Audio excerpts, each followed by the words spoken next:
challenge of running any business is tough enough, and then when you've got to go and seek new investors and new support to actually expand and achieve some of your business ambition.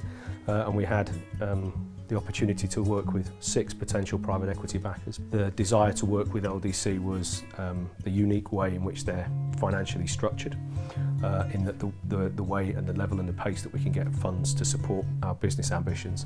I think what was really lovely was the passion that we'd got for what we wanted to achieve was being reflected back to us, and very often in those spaces you find yourself being confronted by people that are just purely interested in the financial investment, but actually there was a lovely resonance between both parties that we felt that you shared the passion with us.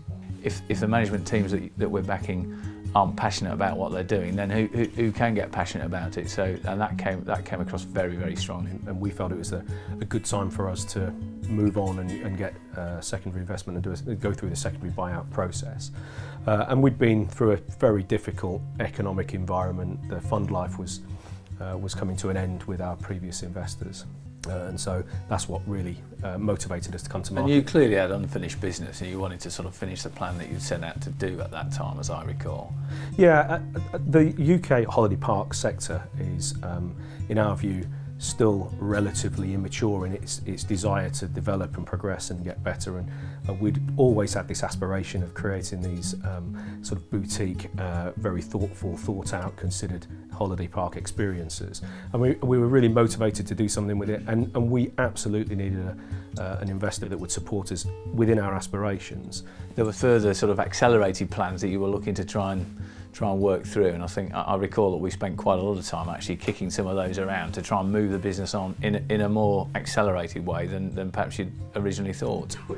We did, and that was, I think for me, that was the really delightful experience of working with yourself and with LDC, was the fact that we'd acquired on a basis which we all understood and agreed, and then within very short order, I think it was almost within the first quarter of the hold, we sort of come back with this entirely revised, very accelerated strategic plan, agenda. Yeah. And what we didn't get was a pushback and get told to go and carry on operating the business as per the plan. Actually, it was a really engaging moment where we all came together and reflected on it, and you know, absolutely hats off to LDC. We absolutely realised that LDC were definitely the right partners for our investment cycle, and we were going to realise some potential. And at the same time, I recall, you then said, we've also got an acquisition we'd like to do as well. Yes, yeah.